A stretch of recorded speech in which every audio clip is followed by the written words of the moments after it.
everybody, welcome back. Today I'm checking out top 10 greatest British World War II films of all times.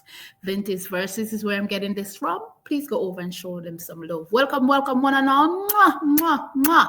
Let's get into this video. Here we go right about now. These are 10 of the greatest British World War II films ever made, plus one home front thriller so startling, I had to sneak it in as a bonus. Okay. The man Noel Coward plays isn't just a character, he's a direct line to a Royal Navy legend. This is the film that wrote the manual for the stiff upper lip. You're watching the story of a destroyer, told in flashbacks by its survivors, as they cling to a life raft. Co-directed by Coward and a young David Lean, it was pure propaganda, designed to steady a nation's nerve during its darkest hour. The ship is based on the real HMS Kelly, commanded by Lord Mountbatten.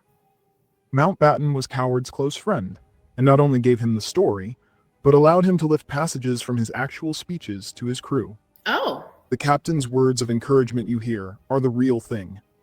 Its power comes from that bedrock of truth, one of the sharpest blends of propaganda and cinema, authentic, immediate, and unforgettable.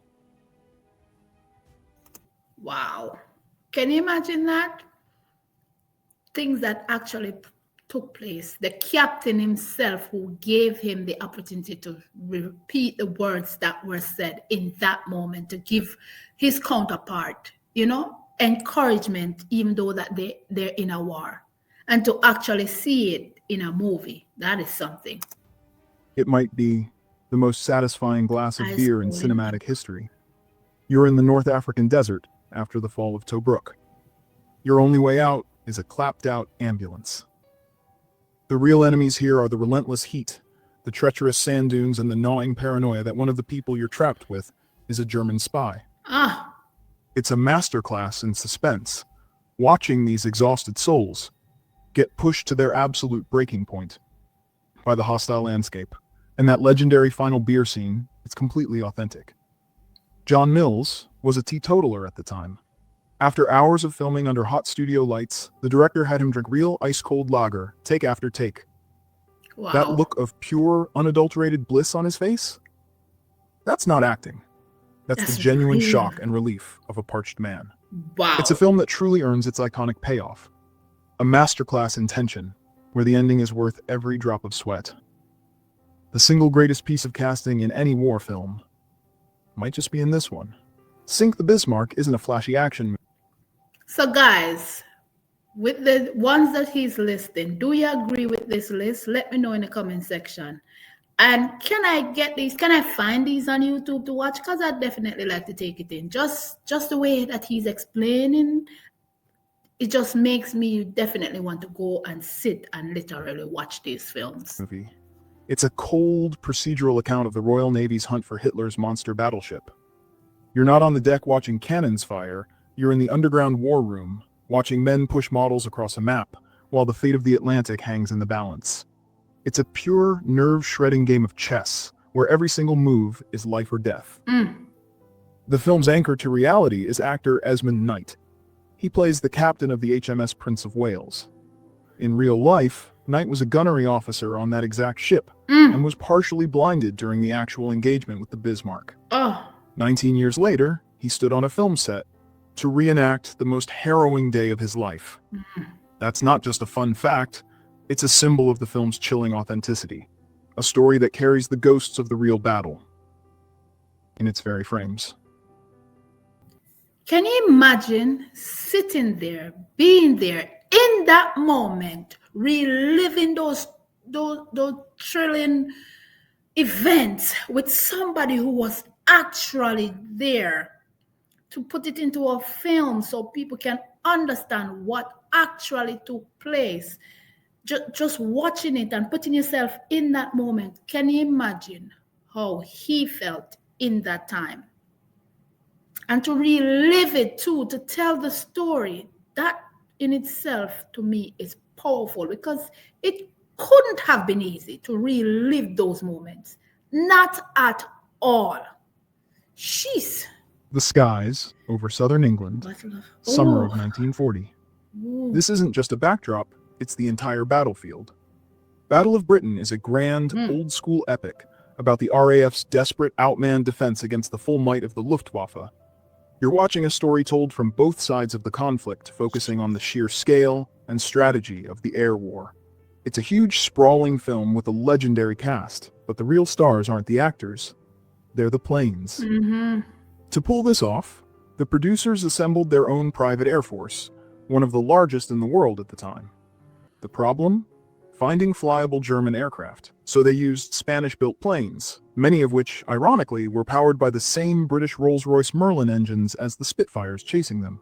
Wow. So in many scenes, it's Merlin versus Merlin. It's a thunderous tribute to practical filmmaking at its most ambitious. A stunning spectacle shot with real planes, real nerve, and a touch of engine irony. Wow. So that I know the history behind that. I've seen it, and oh, it was something. But to replicate, yeah. To actually get actual planes to create the scene. Damn. General Boy Browning, the British officer who famously worried they were going a bridge too far. His real story is even more compelling than the film lets on. This isn't a film about victory. It's a sprawling, star-studded autopsy of a military disaster, Operation Market Garden. You watch a plan that was brilliant on paper completely unravel due to bad luck, bad radios, and pure uncut arrogance from high command. Jeez. Director Richard Attenborough puts you right in the chaos, orchestrating one of the most insane ensemble casts ever assembled to tell a story of monumental failure from every single angle. Jesus. The real General Browning was married to the legendary novelist Daphne du Maurier. After the war, she watched him struggle with severe PTSD from the operation's failure. His haunted, changed personality became the direct inspiration for the dark, psychologically tormented men in some of her most famous books. Jeez. The trauma of that one bridge echoed through British literature for decades. This is a brutal lesson in how grand plans become intensely personal tragedies. A stunning, heavyweight film about the true cost of ambition. Ooh, I can only imagine as his wife to sit there and write all these books and the tragedy that took place on that bridge.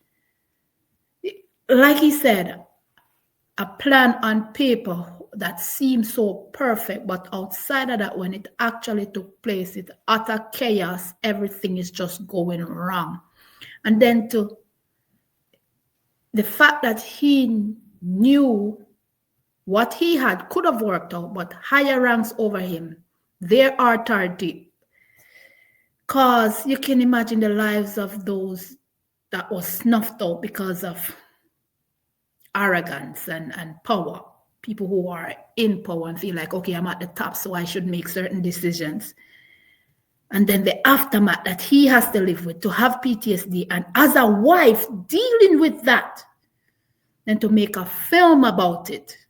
But one thing I can appreciate, and I always say this about, you as a people, you don't shy away from what took place in history. You don't cover it up. You don't hide it. You say, listen, this is what took place. We're going to own it. It's not that it's good, but it's a part of who we are as a nation. And we're not going to sugarcoat and paint at this. We here in Britain, things didn't go wrong. Jeez, that gotta be heavy. It gotta be hard to relive. My phone is ringing, guys. That in itself is no way easy for somebody to relive. No way, no how. Jeez. Yeah.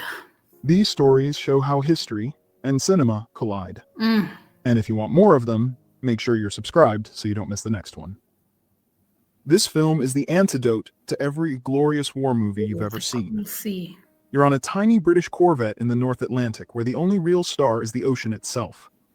This isn't about heroes, it's about the endless, grinding routine of exhaustion, freezing cold, and the constant gut-twisting fear of a U-boat you can't see. You watch a good captain, played by the brilliant Jack Hawkins, get worn down to the bone by impossible choices. This war has no front line, just a vast gray hell that demands everything from you. To capture that authentic misery, the director skipped the safe studio tank and took his cast out on a real World War II Corvette into the rough English Channel. What? The actors were constantly, violently seasick. That exhausted, green around the gills look on their faces isn't a performance, it's the look of men genuinely suffering. The director didn't just film a story, he captured an ordeal. The most honest film ever made about the cold, bleak hell of naval warfare. Jeez. The special effects in this film were Man, to me, it's crazy. And I don't mean crazy in a bad way. I mean, to relive that, to have that experience. You weren't there, but to make a film, to make it seem so real, so people can understand what exactly took place, how tired, how worn, how they were pushed to the limit. Man. so revolutionary. They gave George Lucas the blueprint for destroying the Death Star. The Dam Busters is a movie of two perfect halves.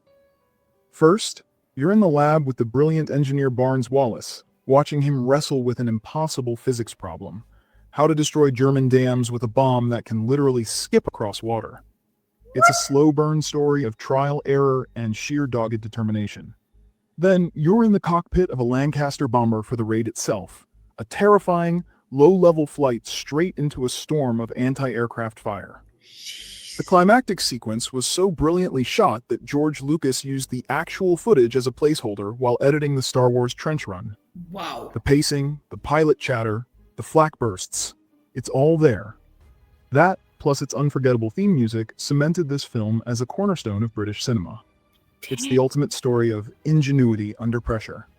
The definitive story of a crazy idea that actually worked.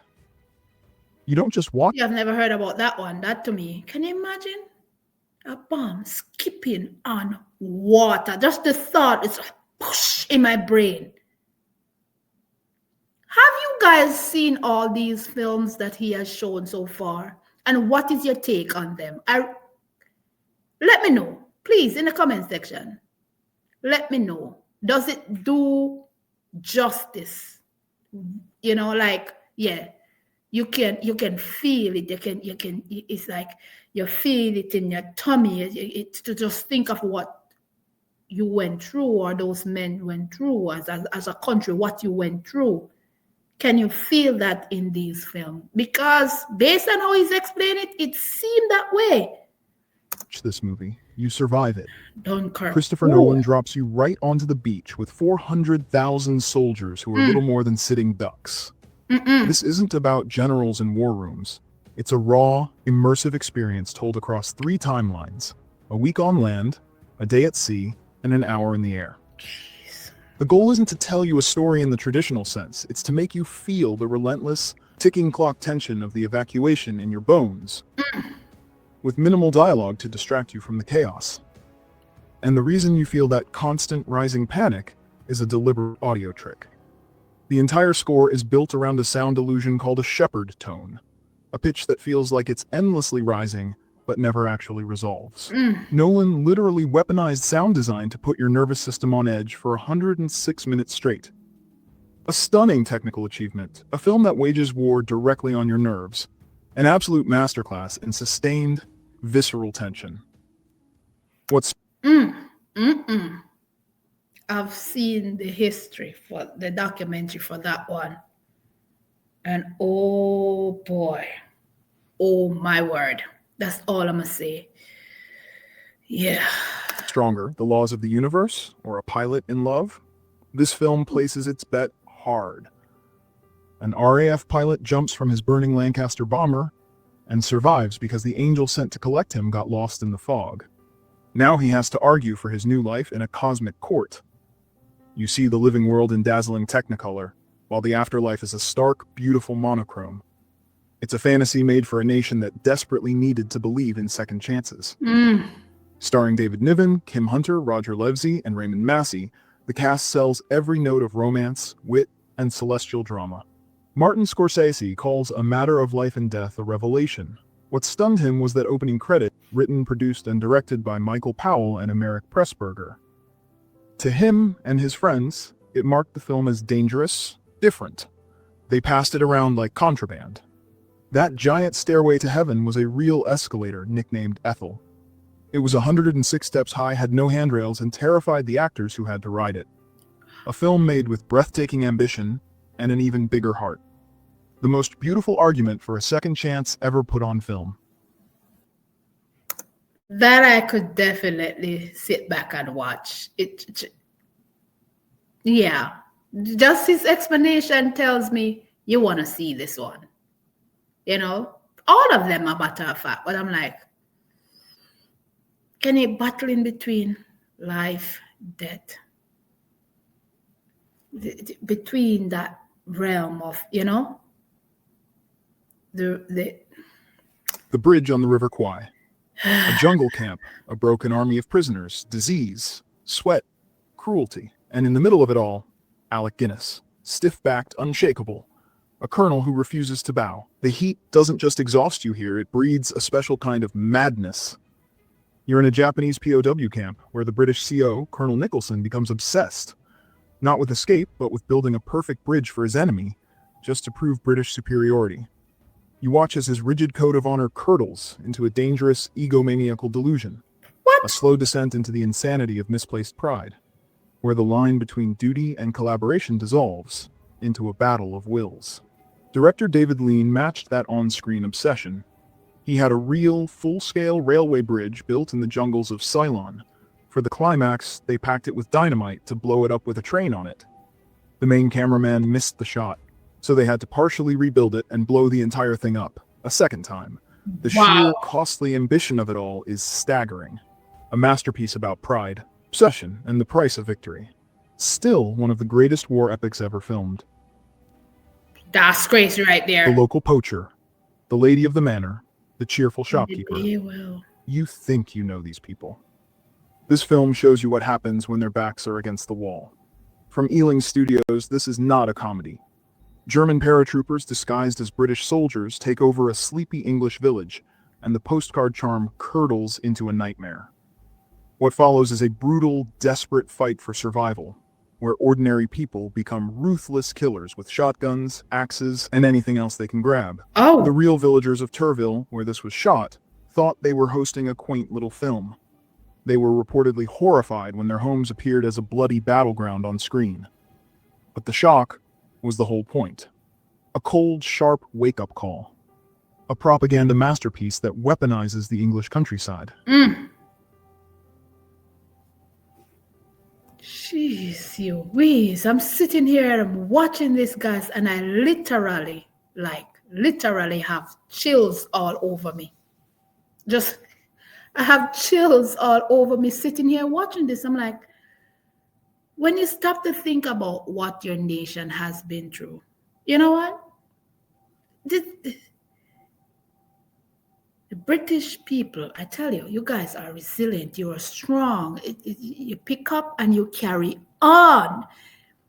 But what I want to know, though, like seriously, in the comment section, are they literally telling a story of what took place? Or is it just, let's facts mix with fake, you know? I'm just asking. But it seems as if it sucks you in, it draws you in, like you can relive those moments of what took place back then, based on how he had explained it. And these were filmed a long time ago in the 50s. And I'm like, it's like an old time, because it seemed like they're in black and white. Are they in black and white? I definitely want to watch these. There's no kidding around here. I definitely want to sit down and take them in, I'm like, jeez, I'm shivering. I'm like, golly, that's crazy. 2 of them I'm familiar with that I've seen the history of watched here on YouTube that you guys have recommended. But the rest of them, no, I haven't heard or seen anything about that. And I need to dive deeper. Okay, it's the island girl and I'm running out of here. Be kind, be safe out there. Love each other. You guys are the best, though. I ain't gonna lie about that. When it comes on to film, when it comes on to who you are, your resilience as a people, yeah, amazing. Don't forget to give a big thumbs up. Go over and check the original content creator channel out. Show them some love. Tell me Island Girl sent you. With that said, I'm out. All right. Bye.